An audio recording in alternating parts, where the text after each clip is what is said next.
Okay, thank you. So, welcome to Citrix, welcome to South Florida Technology Alliance. How many folks here are here for the first time to an SFTA event? Wow, that's awesome.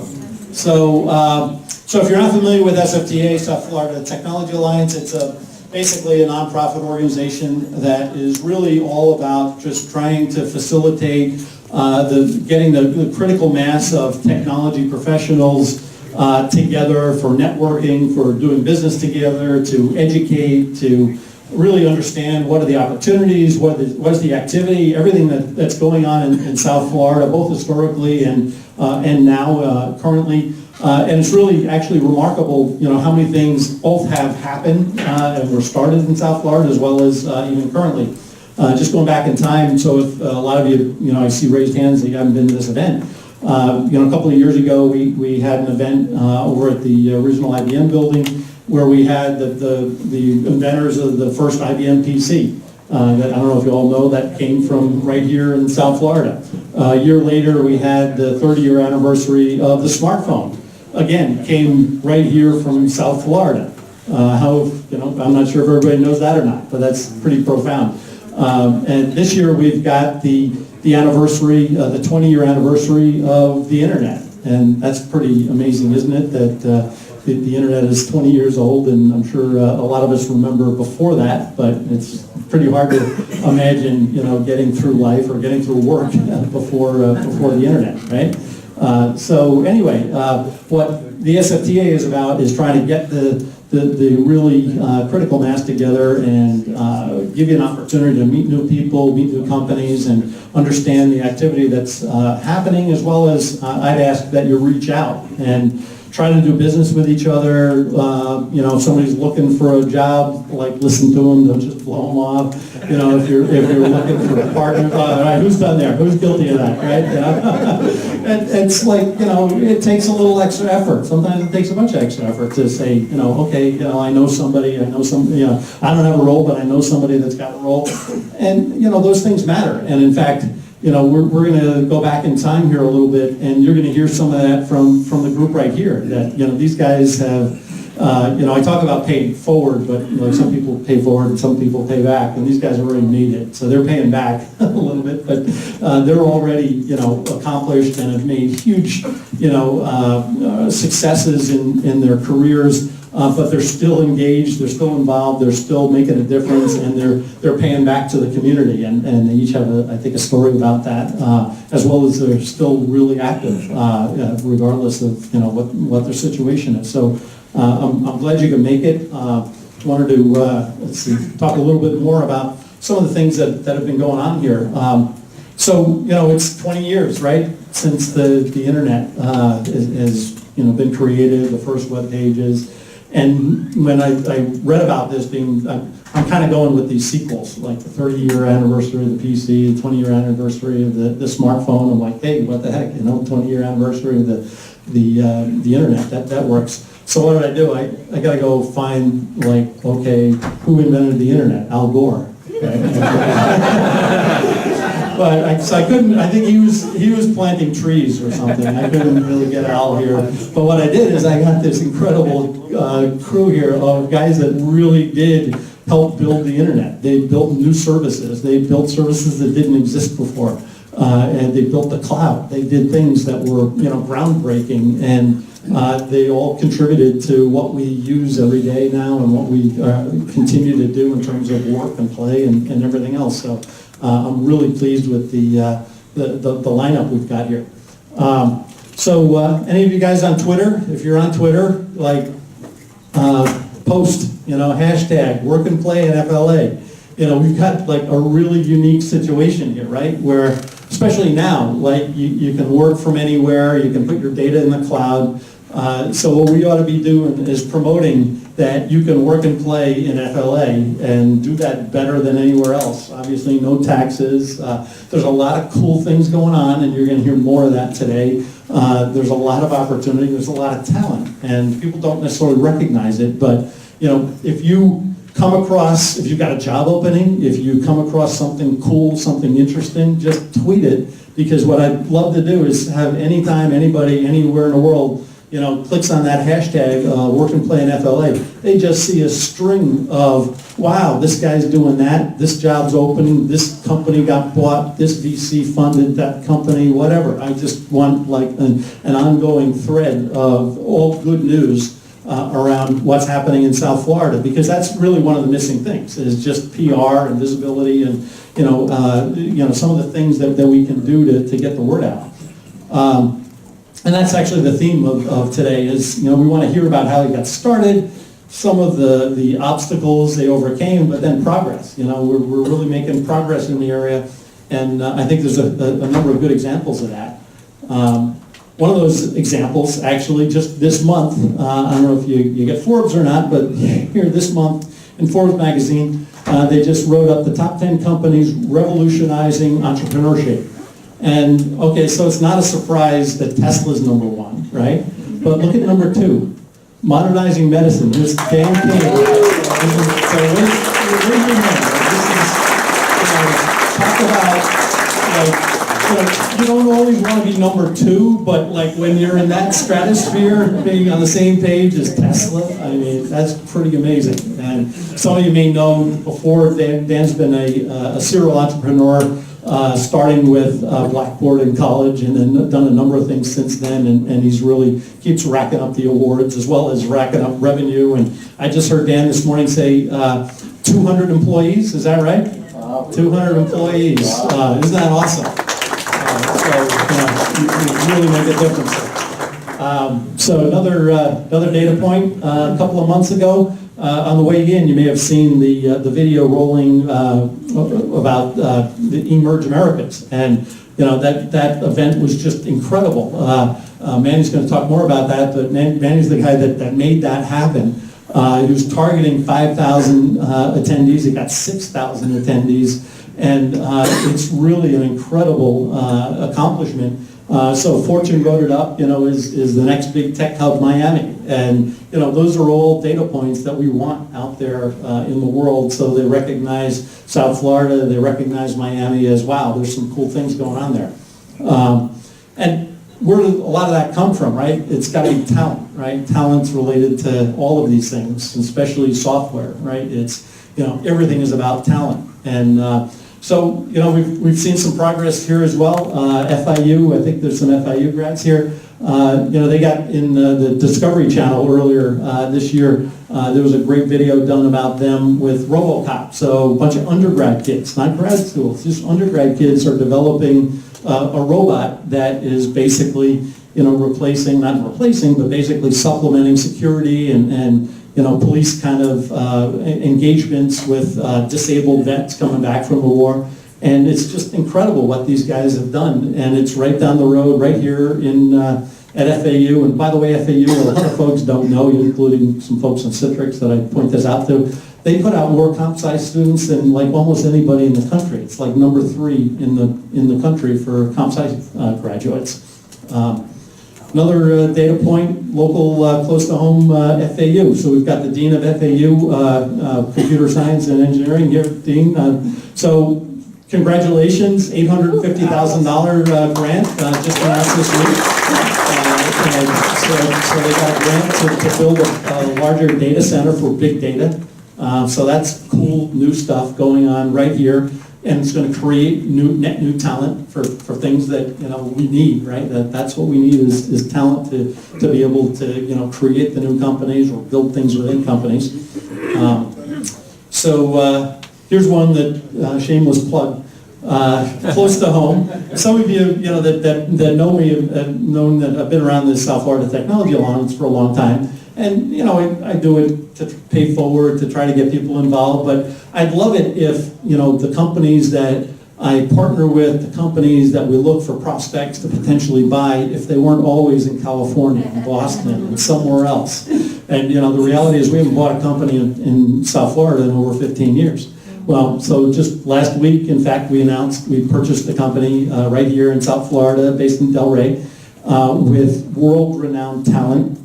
Just incredible talent, as well as a technology that didn't exist anywhere in the world, and it was right here in Florida. Isn't that cool? So I think we've got and just a little bit more of a story there. One of the guys, unfortunately, is not here. We've got Nick Allegra, one of the guys on the team, but another guy, Chris Wade, he actually came to this event 2 years ago, was working for another company, and he got motivated to quit his day job and go start his own thing. And, you know, it was from listening to, you know, pioneers and guys like this that got him motivated to say, you know, I'm going to try this. I'm going to go do something, and it really can make a difference. So looking forward to that. So tonight, again, we've got this incredible panelist, right? This set of folks that are really accomplished, both in terms of past history, what they've done, as well as what they're doing now. So we've got Manny Medina, who is the founder of Terremark. As you probably know, they sold out to Verizon a year ago for $1.4 billion and change, and you know, it's just really impactful, one of the top cloud companies in the world.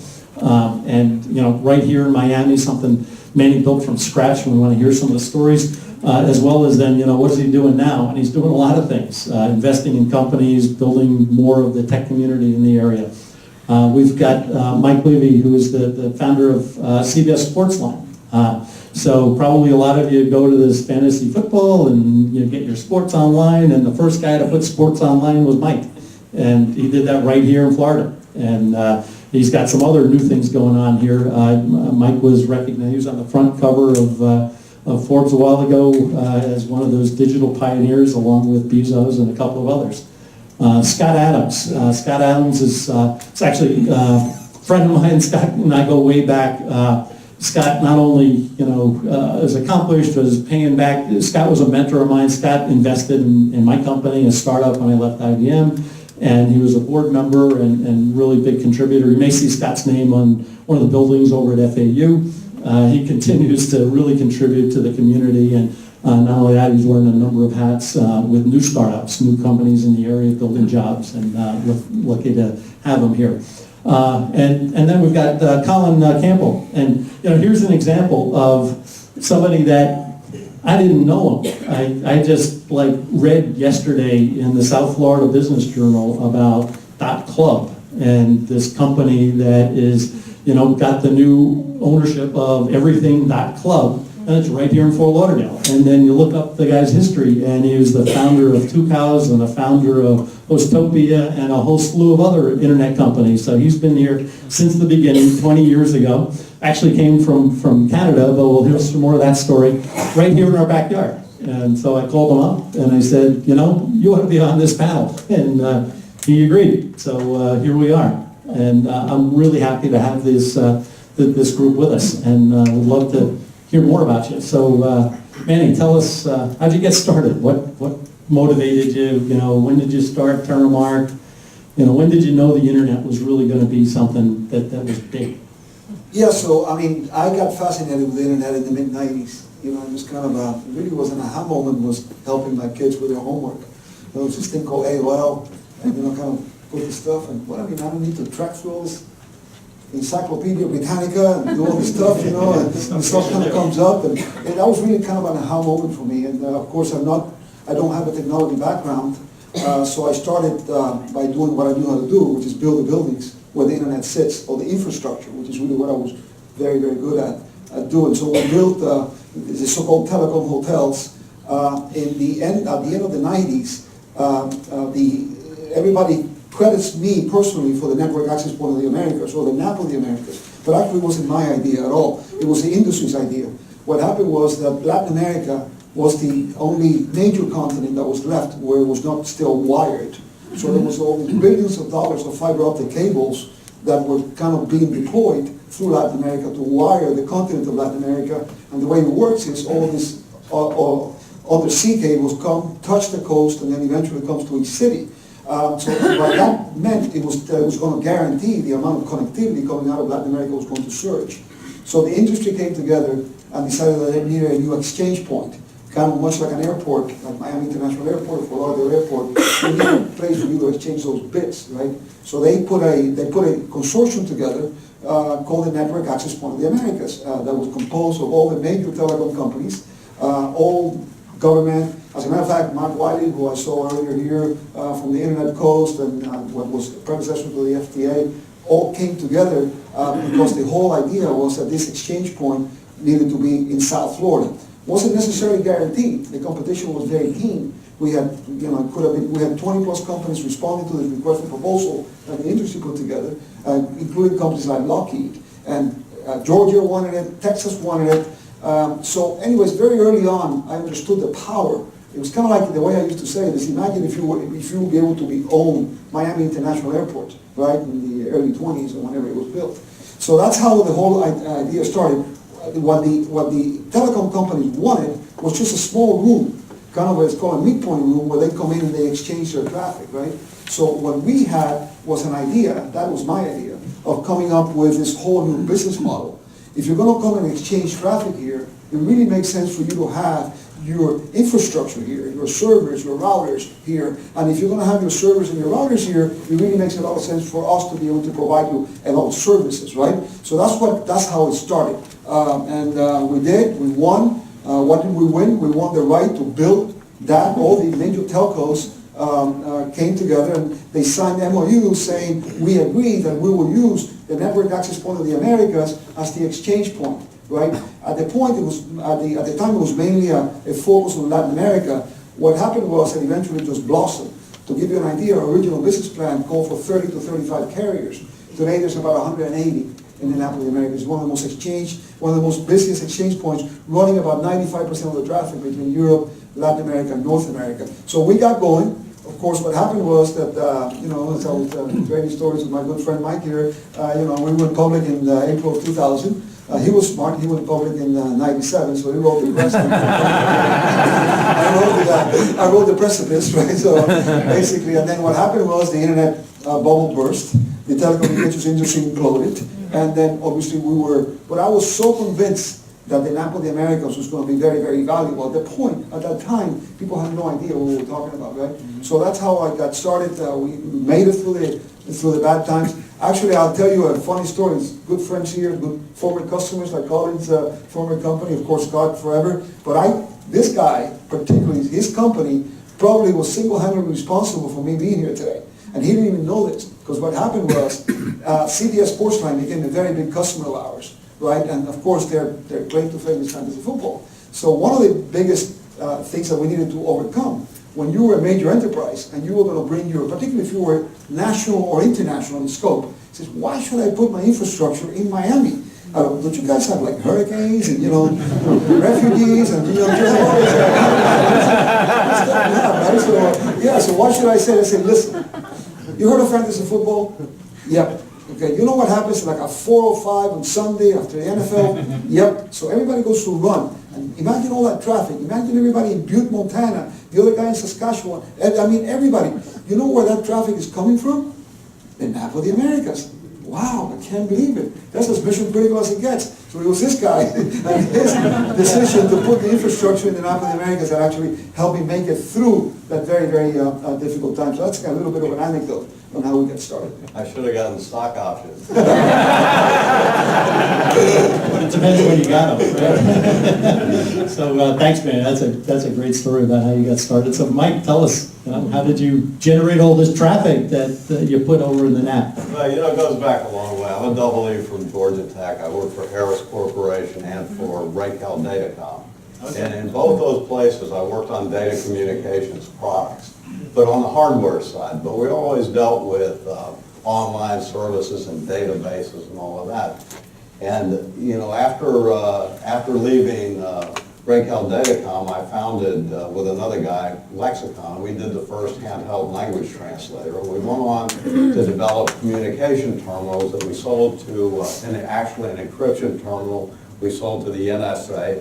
Some guy showed up one day from the Defense Department and said, we got to get you guys top secret security clearances so you can work on a special project for us. And we did, we developed an encryption terminal. We went on to do some credit card authorization terminals and all of that. Well, I ended up selling Lexicon in 1993. I was looking for something else to do. And, I'd always been on the hardware side of the business. And, I think what really was the light bulb for me was seeing America Online go public and seeing the advent of these consumer online services like Prodigy, CompuServe, America Online. And I sort of felt that eventually everybody was going to be online. I never heard of the internet, but you know, I saw what these companies were doing, and they were big. I mean, they were getting 1 million subscribers for each one of them, and it looked like it was going to really take off. So I started to think about, I can't be everything to everyone, but I like sports, and maybe I can do a vertical in this area. So I started Sportsline early '94. By mid-'94, I discovered the internet, and by late '94, I was totally sold. And it kind of went from there, and it's been a pretty interesting, it was a pretty interesting story, interesting run. 20 years ago, that's amazing. Yeah. So, Scott, tell us your beginnings, sir.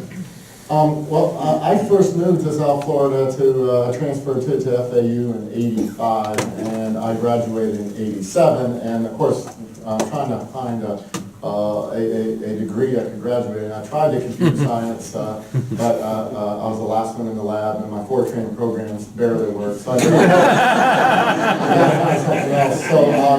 So my dad gave me a PC Junior. He worked for IBM. He was in sales, so he gave me a PC Junior. So I loved software, figuring out spreadsheets, and going on the network at the time, which was a firm, Florida, Home Access Network, and. But then I tried a variety of things out of school, and I ended up a couple years later being a partner in a accounting software firm with 3 partners, and one of my partners is actually sitting right here.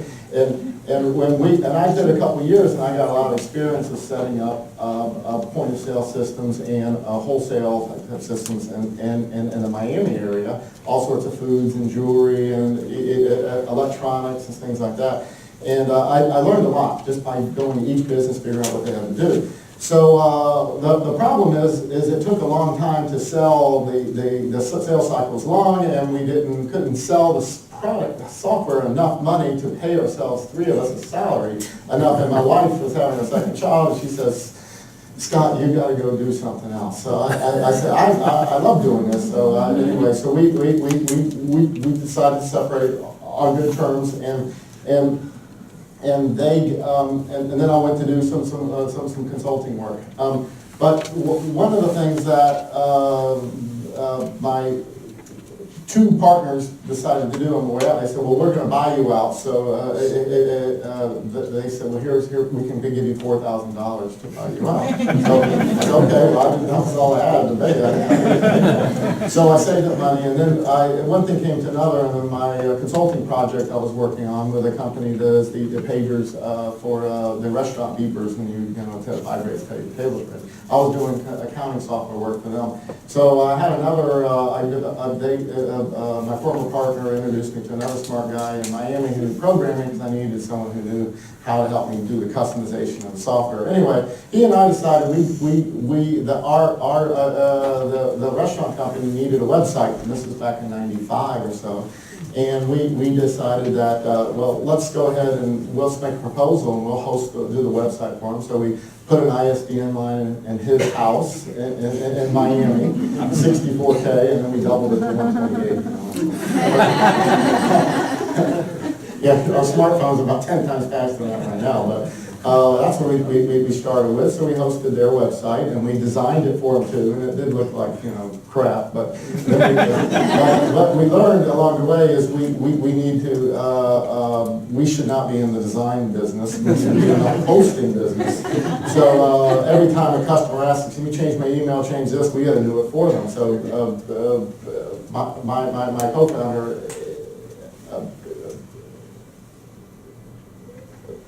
Bill, said would every time they asked, he would just the next night stay up all night and make it so next time they can do it, he didn't have to, they just push the button next time. So we eventually started adding all these features and we built a platform for hosting websites, and we figured out, how to scale it. You know, at first, the limitation on the server was, you know, for IP addresses was 256. That's all you could put on the server. Well, Bill figured out a way how to put 2,000 on the server, and then we also figured out by looking at we weren't the first ones doing this. We copied the competition who was already out there, were big, who had 5,000 accounts, and we had 0. But they were charging $50 a month. So we said, well, we're going to charge $25 a month and just try to compete with them. Well. And by the way, Bill put in 4,000, I put in 4,000. That's where we got started, buying servers, and we didn't raise any money because my dad wouldn't give me money. You know, I said, well, let's just do what we got, work with what we have, and start. So anyway, the next thing you know, it's long story short. You know, we just before a year or two later, we were like the largest in the world at what we were doing, and then we merged with the second largest competitor in the West Coast, and then we just started doing an IPO. This is probably '98 or so, and then we had 150 employees there, and they had maybe we had 200 employees there, and 150 whatever. We had a couple hundred employees east and west coast, and a data center here, a data center there. We were the first company to move in the old IBM building after they had left. We had to go buy the OS2 signs and stuff on the golf cart. We're in the dark halls, we're looking at the facility, and we built that. We took 70,000 square feet in there and thought big. So we at first we didn't have the vision that we wanted to really be big. I just wanted to make $1,000 a month. That was my goal. So she can get food, So seriously, I wasn't trying to get rich quick at all. Then we ended up,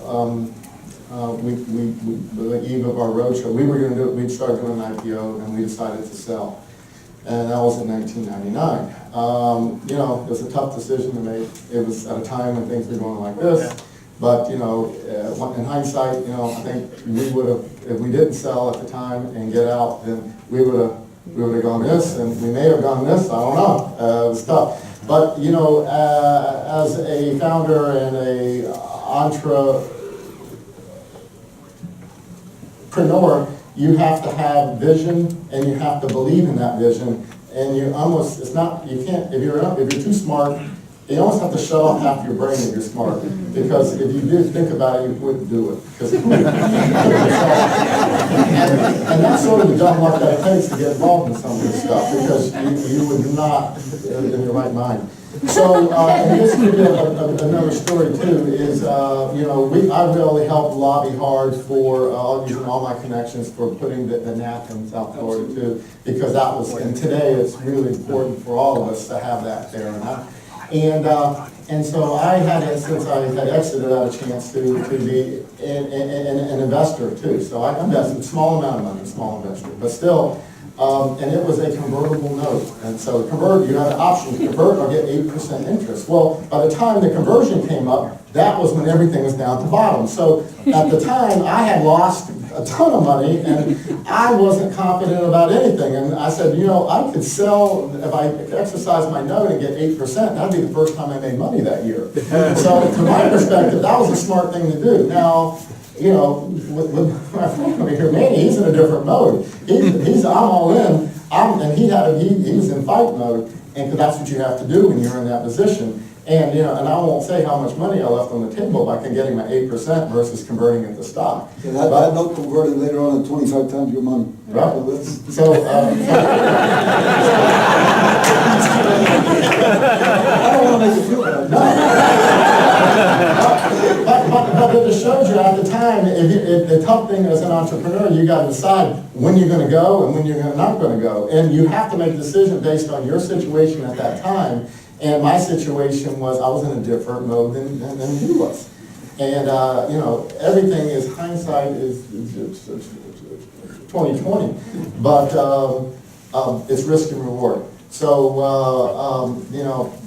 I am fortunate to just be a local mutt in Florida and lived in Florida my whole life and just worked hard and lucky. You got to have, there's always a little element of luck of being what we do. If you don't swing the fence, or swing for the fence, you're not going to hit a home run. And sometimes you win, sometimes you don't. But one thing for sure is when you don't win, you get up you fight back, and then you go at it. You're not, and that's the spirit. So, and that's why I've been involved in the educational side, and especially just, at FAU, but I'm still trying to help out all the educational opportunities for kids. I'm trying to have their chance one day too. Thanks, Scott. And what he left out was the $4,000 turned into like 300 million plus. A couple of, he did okay, just because he only made 8% on one of his deals. Don't feel bad for Scott. So, Colin. So tell us about, like, go back to Canada. I feel honored to be on this panel. I really do. Thank you for calling me yesterday. Hey, I felt like it is. It's funny. I graduated from University of Toronto in '92. Wasn't much in the technology space area, and I went to work on the farm, for family farm, for 4 months. I don't know if you know that, Jeff. 4 months. Hard labor. I'll tell you, that's one tough thing. Selling vegetables, picking berries, and doing all that hard work. It's a lot easier to sell domain names, I'll tell you that. But, I did that, and right away we jumped into launching. How many people here know what a BBS is? We're going to reminisce a little bit. BBS, right? Oh yeah. BBS, okay. Absolutely. All right, so I thought, You can make the noise. Most people don't know that. BBS is a bulletin board service, and we became the second largest in Canada within a year. And we essentially shut the business down. We completely shut it down because there was something so much bigger, so much more amazing. The fancy new, widget or whatever it was, the light, we were like cats chasing the light, right? Which is called Mosaic. I mean, when I saw that, I was like, this is incredible. And we had a very successful business, probably making about $500,000 a year or something like that. And it was a pretty successful business. But we didn't have the money. The banks would give us nothing in '92, '93. When it came to this internet thing, they were like, no, forget that. But in '94, we saw the Mosaic browser. I saw that Mosaic browser, and I said to my brother, who's a real tech genius, I said to him, we got to run with this. So I said, let's run the ad.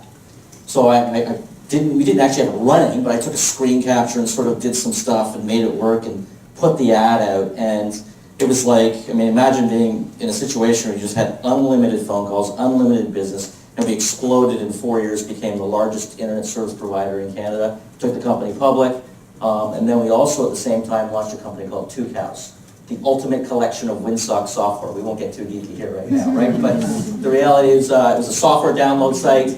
And here I am, in my 20s, my brother, I had another partner.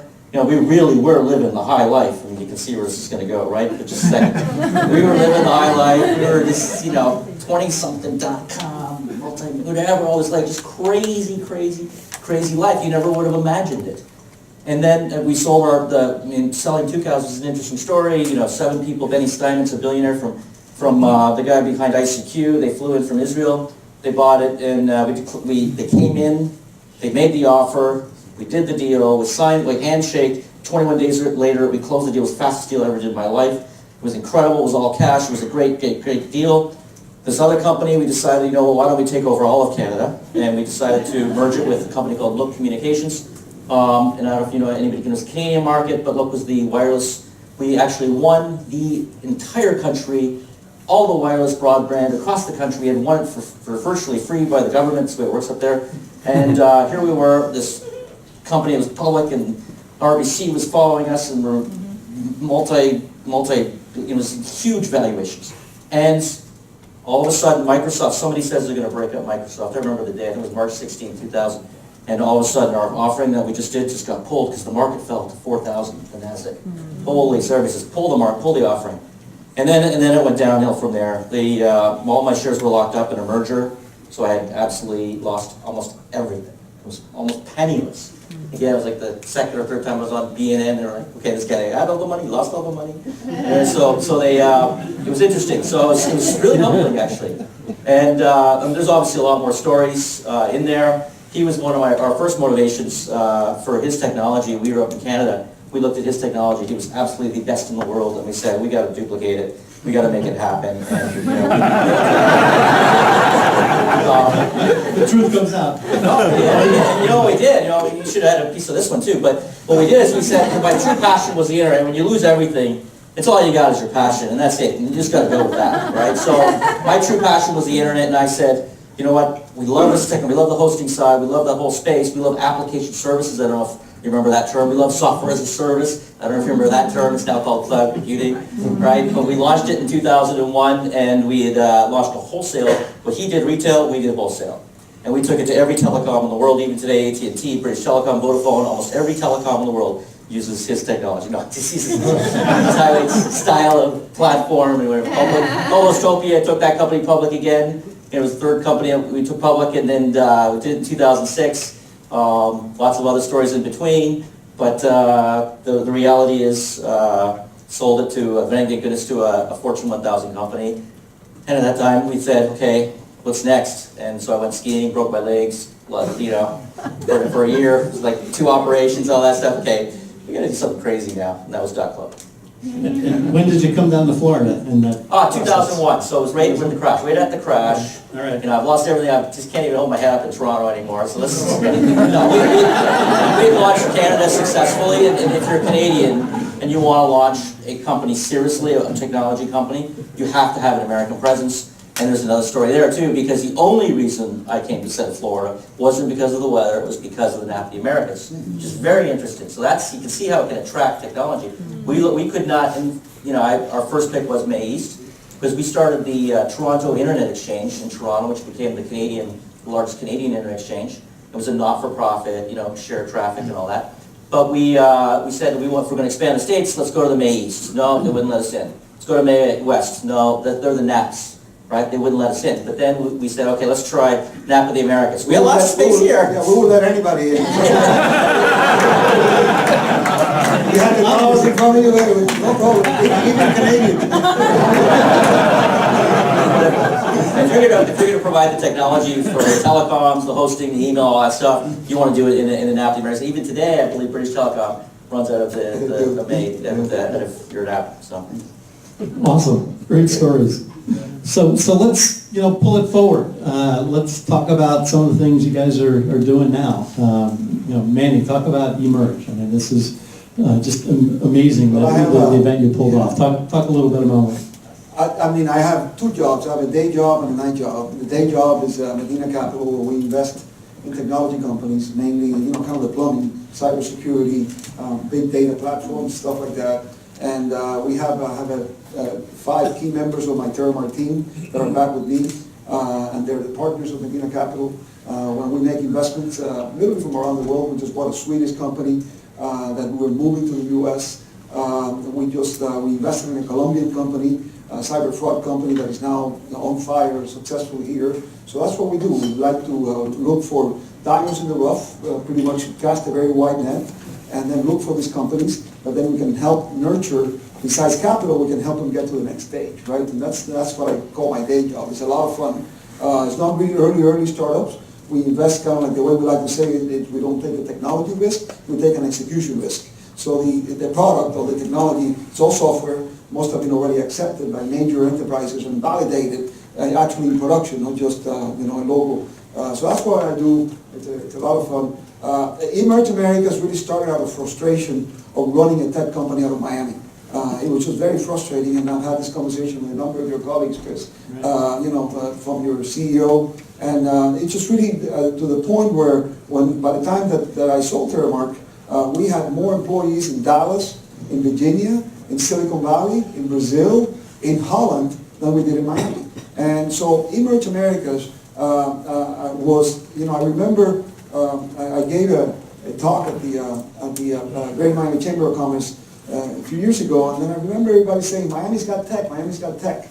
And I got up and said, Miami doesn't have tech, I'm sorry. You know, so eMerge Americas was kind of like, we went out and we studied every major ecosystem around the world that is successful. Not just Silicon Valley, because everybody talks about Silicon Valley, but from Austin, London, Santiago, Chile, Berlin, etc. And they all have 4 major kind of pillars, right? They're not absolute, they kind of function to one another. The first is education, and I'm going to go quickly through this, because I don't want to hog the time. Second is incubators and accelerators. The third is a funding mechanism, and the last is an employment base. And it's circular. And if you don't have one of those, it really doesn't work, right? But obviously, in our particular case, think about it. If it wasn't for Citrix and Terremark from an employment-based point of view, major companies, you know, so what eMerge Americas grew out of, spending, it was really copied up. There's an event that happens every year in Austin, Texas, called South by Southwest, which we went to a lot, and that's what we decided to copy.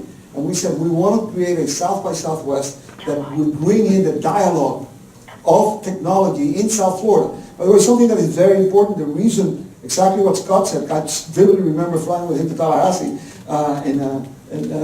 when he was helping with the lobbying of the NAP. And it's very important that this is regional, right? If you think about what the NAP has done, the NAP really has helped the region. And this is what we're trying to do as well. This is why I'm here in Broward right tonight. I was just in Boca, because it's very important for us to think Palm Beach, Broward, Dade County. And if we think about this regional, what I wanted to do is create an event that would elevate the dialogue, and people for the first time begin thinking South Florida, Miami is the brand, technology.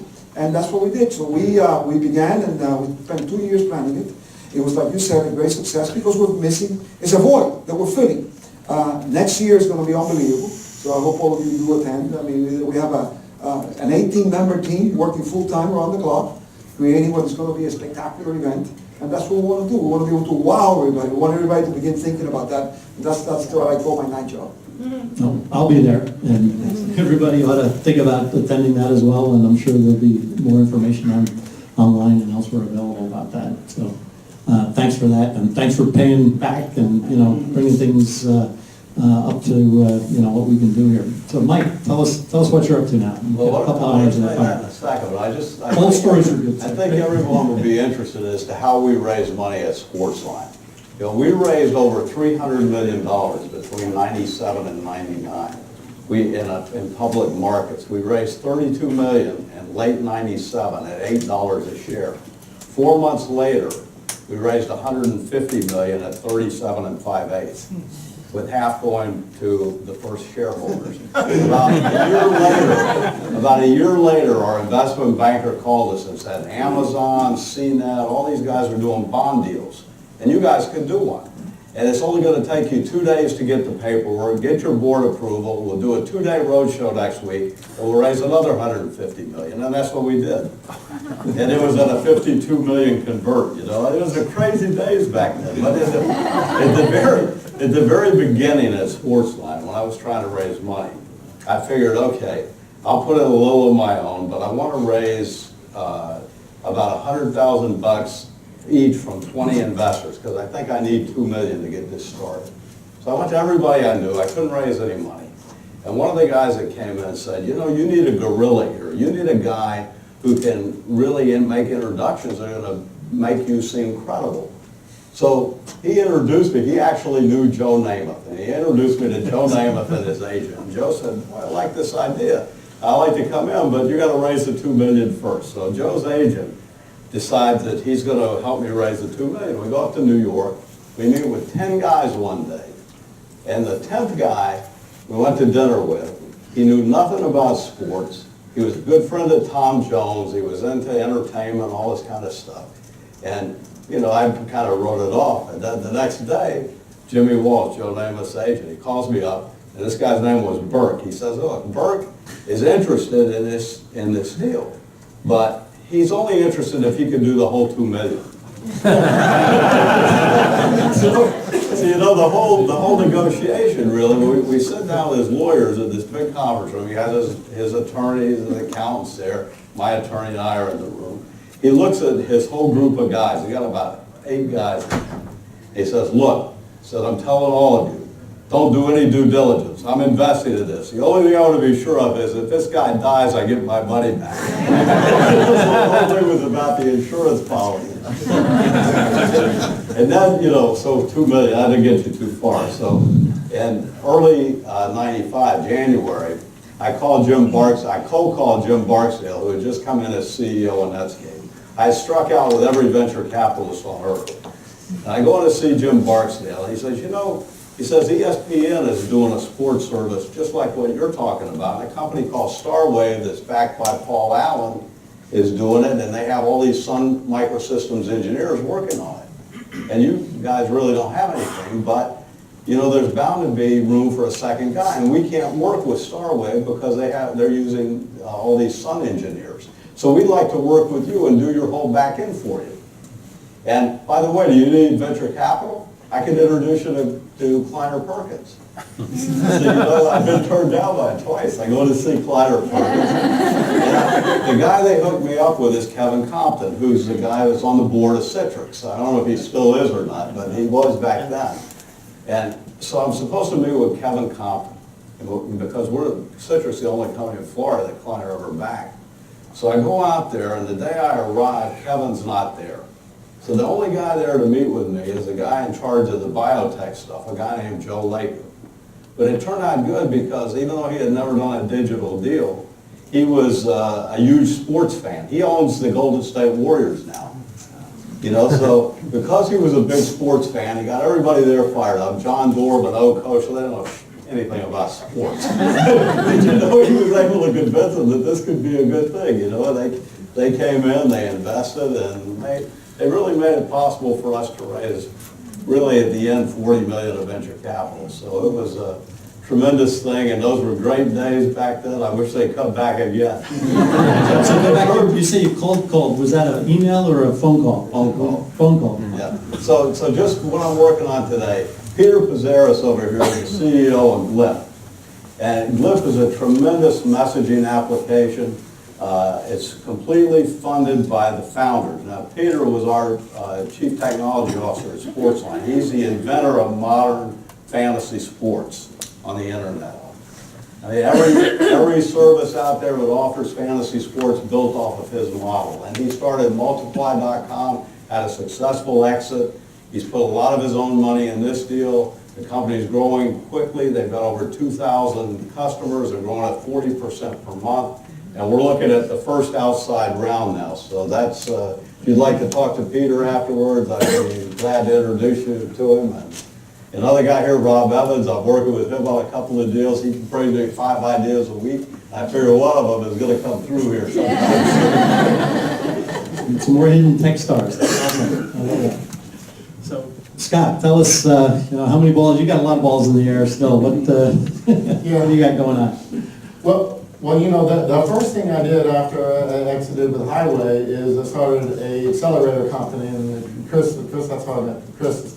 And that was just the perfect wrong time, and you know, that's when everything went down. So that, you know, I had to shut it down, pick myself back up, and really it took years to really do all that. And then I decided, instead of, because in the incubator we had like 15 startups at one time. So I was all over the place trying to do my best job of helping each one of them. So I said, the next time I do this as an angel investor, I'm going to do one at a time, and I'm going to roll up my sleeves and not do a bunch. So I met an entrepreneur who came to me with a device to, you know, it was, you know, had a wire hanging out of it, and then, you know, it looked like it was all soldered in my hand and stuff. So he said, this has GPS in it. And I said, well, this could track things. I go, well, tracking, I like tracking, but what are we going to track? We don't track anything, you know? So I said, okay, well, let's start with that. And he got to work one time. It didn't work. A text message came through that actually gave me that long. So okay, it can work. So then I'd been an investor in another company, and we had an exit of that company. I was just an investor. I wasn't, you know, didn't have a whole lot of shares. But the founder, the president of that company was a AEE engineer and knew a lot of hardware and stuff, because I said, I don't know anything about hardware, I just know a little bit about software. So I got him involved with this guy and said, if you buy into this, then I'll invest in it. Okay, but if you don't sign off on it and that this could work and this is something you're going to get involved with personally, then I'm done. I'm not going to do this. Anyway, so we decided to focus that company on personal emergency response business, similar to Help I Fall and I Can't Get Up, but because their technology is 25 years old. It's just a RF pendant and a modem, or a cellular. It's not cellular. It just goes through the phone lines, you know. And it hasn't changed forever. So we said, well, who's doing the GPS tracking? Seniors go outside. They go to the store. They don't sit at home all day. So we changed the business plan and created a company, and I did the first investment and then helped build the team, not the founder, But that company we started in 96, 97, and they're in the research park at FAU, have 120 employees now. We're trying to keep up with our neighbors across the street over there. But we're in the Inc. 500, we announced last month, number 111 in the Congrats. country, number 8 in Florida, so we're growing very fast. And thank you.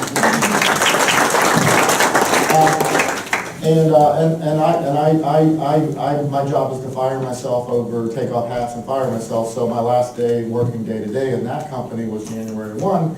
And so that was last year. So I've started a new company today, and we're focusing on Alzheimer tracking and for autism. And it's really for elopement and rapid response to when they run or get lost. Where the other company is more for senior citizens who fall and need help or push a button.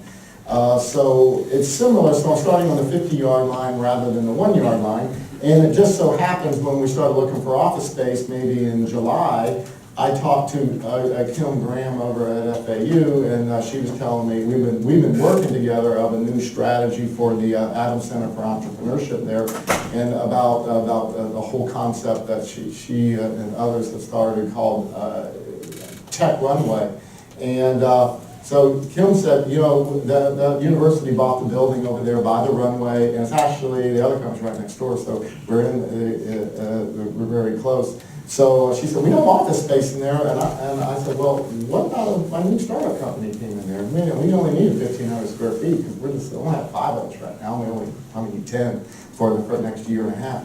So we moved into Tech Runway in August, and they're still doing construction in the back part, and it's going to be an accelerator for students and. There's a whole meeting place in the back where innovation can happen. It's all about education. It's not a for-profit type of incubator like I was doing before. So I love the concept and I'm close to it. And we're having actually the grand opening on October the 16th. So if anyone's interested in attending.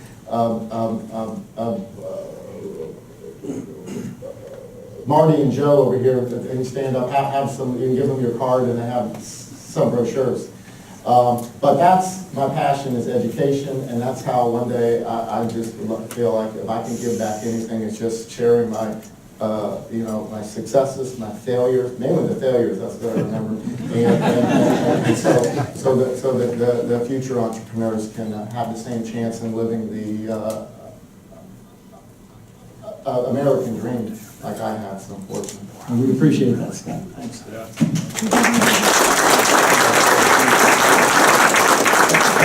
us about Dot Club or... Yeah, well, absolutely.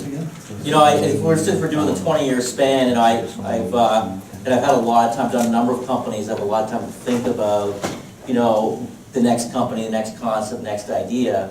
And I was really inspired by a writer I met in the 90s, Jeffrey Moore. I don't know if you guys know Jeffrey Moore, Inside the Tornado, Across the Chasm, right? What a phenomenal technology, author, and his concepts were brilliant. And so I began to study what he called paradigm shifts, right? And so I even studied my past, and by accident, we managed to hit the dial-up, believe it or not, it was a paradigm shift, but the dial-up internet phase. And then 2000 was broadband, and that was another paradigm shift, and that's where the Hostopia, software as a service, began to form. Salesforce.com was able to form out of that paradigm shift of broadband. And then we've seen very, very recently in the last few years the social shift, and that was really a cultural shift, I think, more than a technological shift. With .club, it was more of a regulatory shift that caused a paradigm. And I'll explain a little bit and give you a little bit of understanding here what's going on with the internet and where it's going now. And we really are in a way, on the beginning of something very new and different. We all don't know what it's gonna look like because it's a beast. It can be considered a little bit confusing. But we had .com, we had .net, we had .org. There is something called .us, but the reality is .com and a number of outside of the US country code domain extensions sort of are the standard by which the internet's operated. There's now 115 million .coms registered, and if you're an entrepreneur today, and you want to register a highly brandable, memorable domain extension, you're either going to have to pay $50,000, $1 million, $5 million. If you wanted wine.com, it would be at least probably $4 to $5 million if somebody wasn't already using that domain extension. It's out of reach for a lot of entrepreneurs today. So some very smart groups got together, and there's an organization called ICANN. It's the one that regulates the internet, and they wanted to create innovation. And so what they decided to do was deregulate, essentially, this archaic naming system of only a few domain extensions. And so now we have many new domain extensions launching. You get more detail from the South Florida Business Journal. We've done, sort of articulated it very well, but there's many new domain extensions launching, like a .wiki, there's a .shop, a .web. There's even businesses, .bmw, you've got I just got Mike.Vegas. .Vegas. .Vegas. So now you have, meaningful domain names, and as an entrepreneur today, this is the real opportunity, I think, as an entrepreneur today, and I know a lot of us, probably most of us who are in the business here, think of an idea, and the first thing we do is we go register a domain name. We want to make certain we get that domain name, right? And now you can actually get domain names. Again, instead of spending tens of thousands or hundreds of thousands of dollars, you can get YOLO. We were talking a few minutes ago about YOLO.club. You could have bought that for $10 or $15. That was yesterday? That was, yeah. So we launched .club. So we launched .club about 120 days ago. We've sold 110,000 names already who've already registered it. 110,000 sounds like a lot of names, but the reality is there's 115 million .coms. .club is a great domain extension because it means something different than .com. We're not in competition with .com. When you say rollingstones.com, you think of the Rolling Stones, maybe a place to go check out the Rolling Stones. When you say rollingstones.club, we obviously know it's the fan club. And we've seen 50 Cent, they launched 50 in .club, from their song. We've seen, I don't know if you guys know Demi Lovato, probably fewer people know Demi Lovato than BBS's, but the reality is my daughter, my kids, she launched Lovato.club, and there's already been 500,000 views of her video online. So we're seeing a lot of artists grab the .club, seeing a lot of businesses, there's membership, any business that has a membership or loyalty program. We're seeing, like Lego, registered Lego.club. Almost every corporation in America's registered their .club. Embarrassingly, though, I checked out Citrix. And nobody has registered Citrix.club. You better go fast. Better grab that one. No, all joking aside, as a company, it makes a lot of sense to grab the good domain extensions right now. They're very inexpensive. You don't want a lot of domain speculators grabbing them. Unfortunately, some of the domain speculators have grabbed a lot of the domain extensions right now, and they're starting to grab .club domains as well. So, if you have a business concept, if you have an idea, if you are a club as well, obviously, nightclub, or if you're a social club, if you're a school club, we priced .club at the same or lower cost than a .com, because we wanted to make certain that there was an opportunity for clubs all over the world to be able to get a domain extension at very low cost. And what's interesting, and Jeff and Michelle are with me today, we've actually traveled to probably 30 to 40 countries in the last 12 months launching .club, because it's something that works in every country in the world.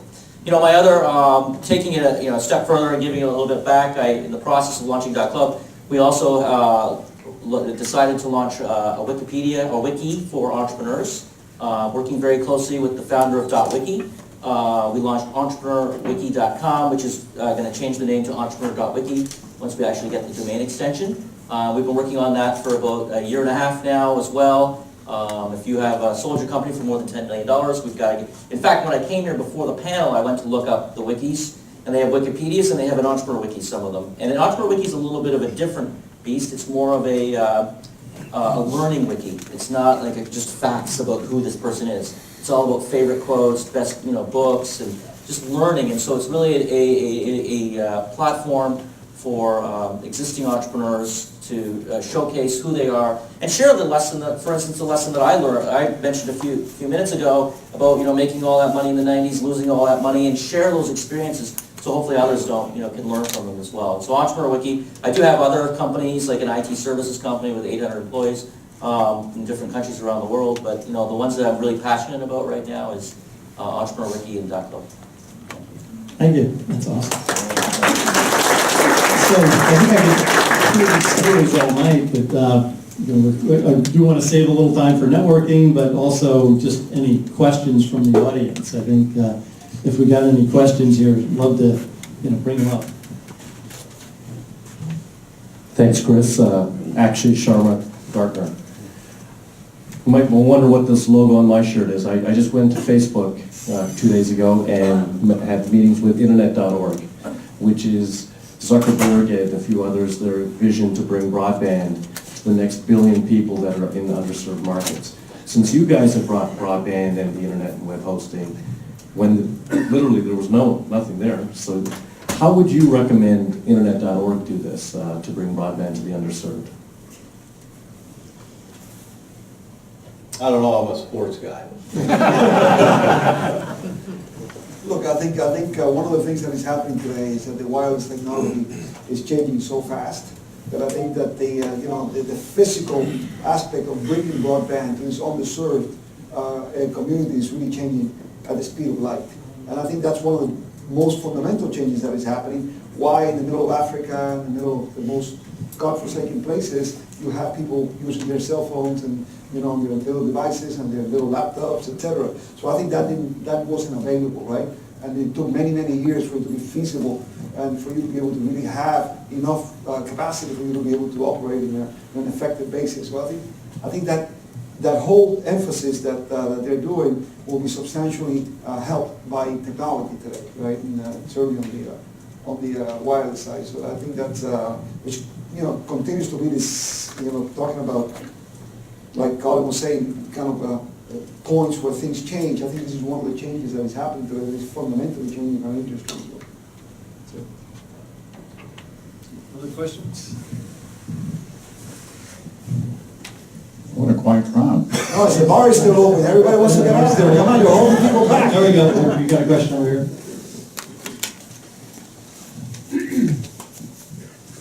Hi, how you doing? My name is Stefano Gurbalis. I'm with Verizon. Where do you guys see the internet going to? Now we have this mobility and wireless and unified communications. Where do you guys see that's heading to? Can you give us a future vision of where you guys see the internet's going to?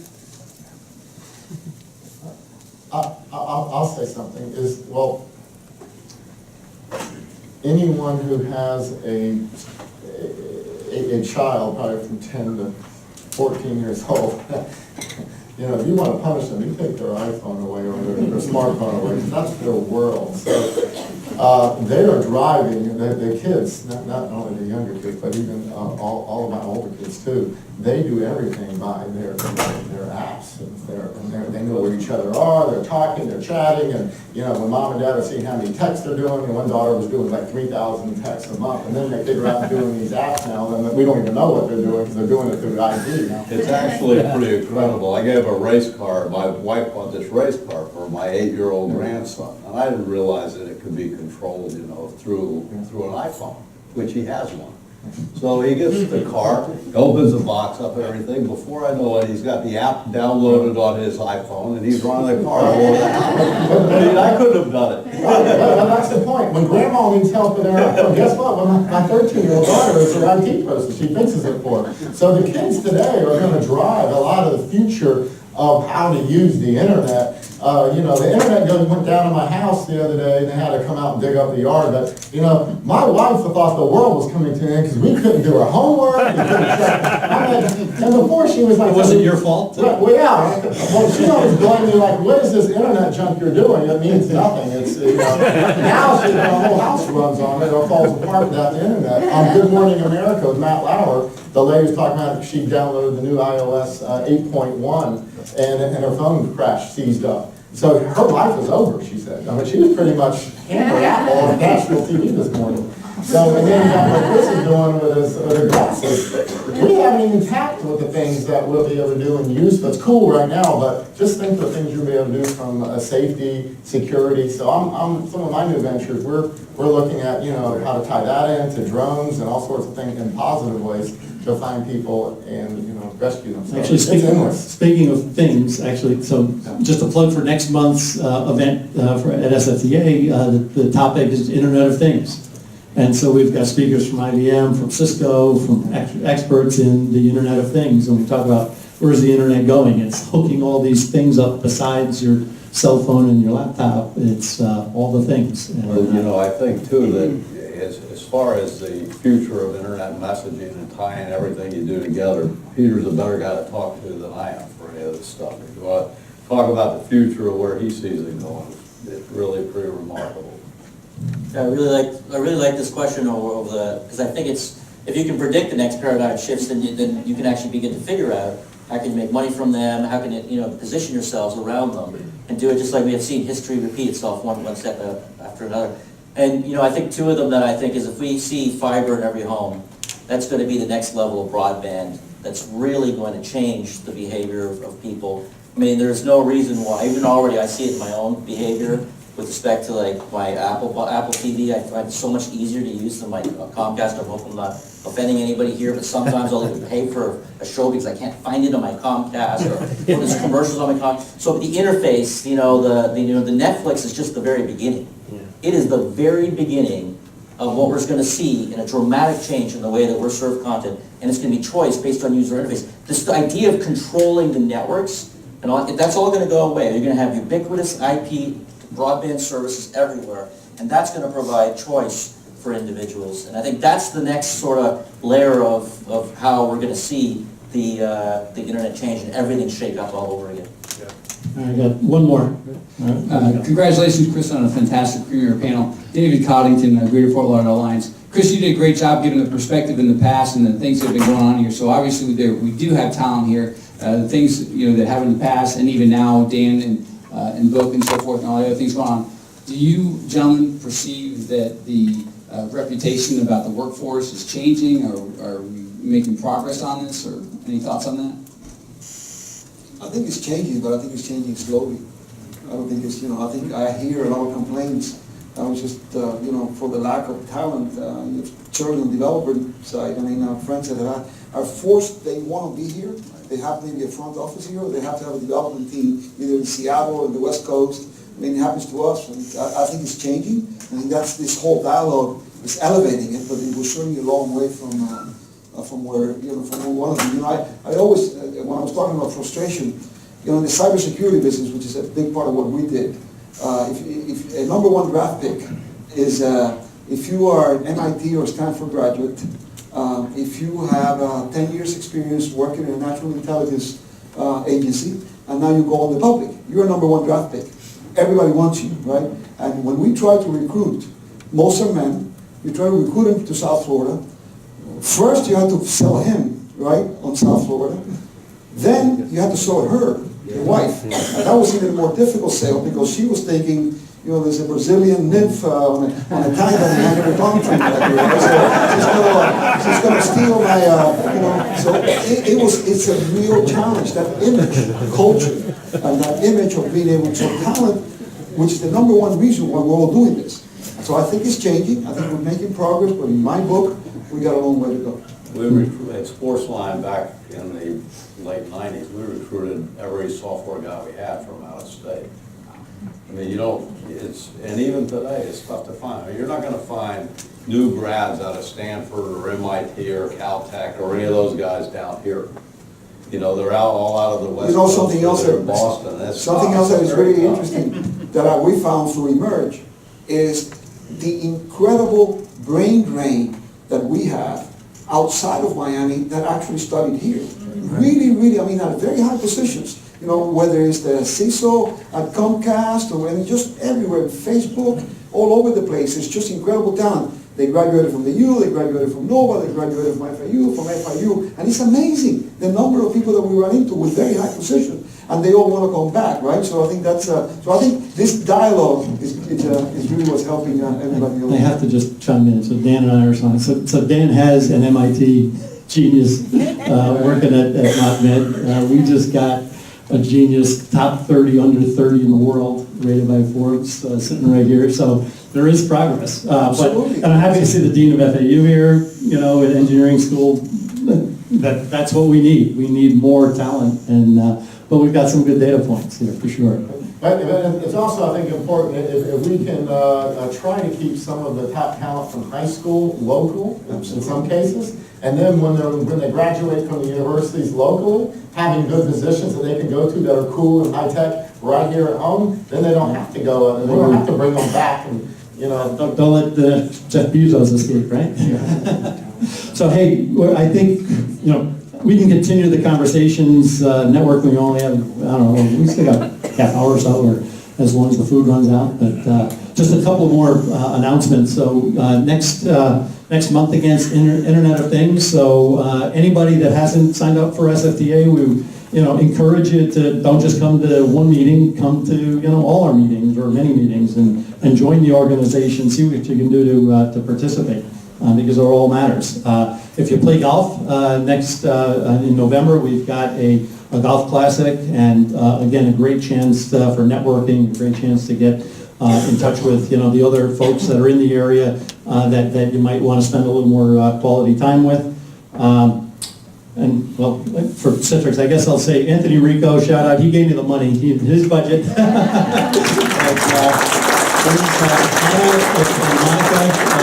Monica made everything happen for real over here. So thank you, Anna. Monica's trying to do the hand signals. You gotta send it to me in a tweet so I can see it. FinTech, don't forget to announce FinTech. Yeah, FinTech, yes. Hey, here's another great example of things happening. So there's going to be a hackathon at Dolphins at the Dolphin Stadium next month, and the expected turnout is like 500 developers, all building the next cool thing for interactive whatever applications for in-stadium kind of activities, and that's something that I think we could all want to see more of in terms of encouraging developers, in terms of encouraging kids to get interested in development. And so what's the date on that again? The 25th and the 26th. 25, 26. So any developers here, or if you know of any developers that are also football fans or sport fans, like tell them to go sign up for that hackathon. Actually, it's free, and Citrix is sponsoring, Microsoft is sponsoring, a couple of others are sponsoring. So to consider that as well. So with that, I would say one more thing. Just one more thing, if I could. Hello. First of all, my name is Doug Sines with the SFTA. I want to thank you very much for coming here. I want to thank our panelists for coming here. I want to thank Chris for what he did to put all this together. And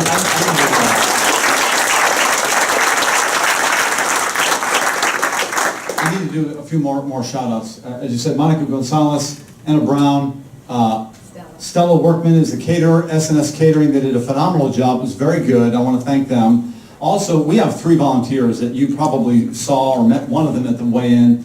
Lynn Brown, is Lynn here? Oh, there she is, Lynn Brown. Karen Chestnut, is Karen still here? Oh, there she is. You made it difficult for me. It's sort of Bob's size in there. And Kim Rose, is Kim here? Oh, there she is, thank you. Makes my job that much easier, and they were phenomenal. You guys were obviously crowding in from the rain. made it interesting. But I want to thank them very much. And Lynn, she's been here for months helping us out, and I just thank you very much, all 3 of you. They're also phenomenal talent, and they might be yours tomorrow. If you're looking for some great talent, talk to them a moment. That's all I have. I just want to do that call out. Oh, Information Builders, our silver sponsor. Are you here? Yeah, there, Arturo, how are you? Thank you very much.